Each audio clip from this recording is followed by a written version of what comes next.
first things first, just want to say shout out to my dogs, go dogs. We're going to speak on the running back room and how they've done this year, just at how balanced this team is, okay?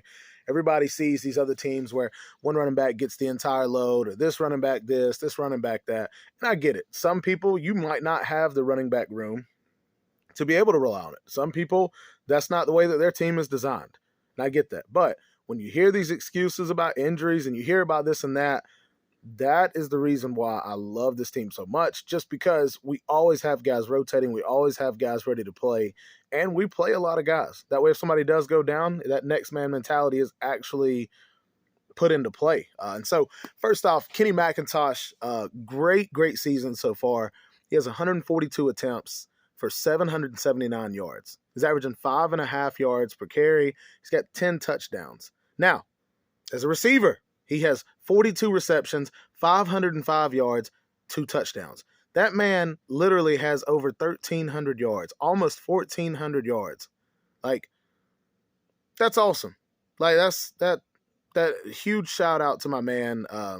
Well, he will have almost 1,400 yards after this next game. But shout out to my man Kenny McIntosh for just being a dog. He's definitely going to the draft, and he'll be a good draft pick. I'm not going to say he's a first rounder because not many running backs get drafted in the first round, but he'll be good. Next off, we have Daijun Edwards. Daijun Edwards, 135 attempts, okay, 739 yards, 5.5 yards per carry, 7 touchdowns. Again, 5.5 yards per carry, that's great. Both him and Kenny McIntosh over the 700-yard mark. Daijun Edwards is a beast. If you have not watched Georgia play, a lot of people are arguing he is our best runner. And I personally believe that. I think Kenny McIntosh is the best overall running back because he can catch out of the backfield. He makes moves in open space. He's got the speed. But Edwards, the man does not go down. And he doesn't go down he doesn't lose yards. He's always falling forward. Kendall Milton comes in at third with 75 attempts. 75 attempts, half of what the other running backs have, but has 560 yards rushing. He's got 7 touchdowns too. The other guys, 779, 739. Half of those attempts that they got, and this man Kendall Milton still at 560. Wasn't able to stay healthy this whole year. Finally glad to have him back for this semifinal game, and he played his tail off. I was so happy to see that. So it'd be great to have him back for next year. And then fourth, but not least, Branson Robinson, who's a freak of nature. 61 attempts, 288 yards, averaging 4.7 yards per carry.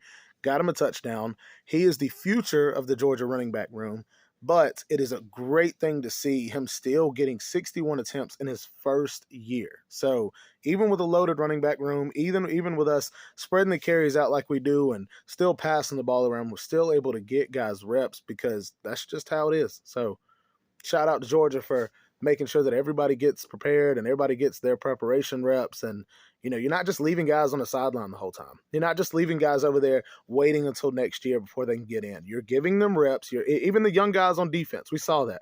But you're giving them reps. You're allowing them to actually step up so that way they're working harder in that season. And the practices, they're working harder because they know there's a chance they're going to get their reps. It's not I'm going to wait till next year before I try hard. So shout out to Kirby Smart, Todd Monken, Glenn Schumann, Will Muschamp, shout out to YouTube. Thank you, YouTube. And that's, like I said, that's it, big guys. Just wanted to come on here and shout some Go Dogs for you.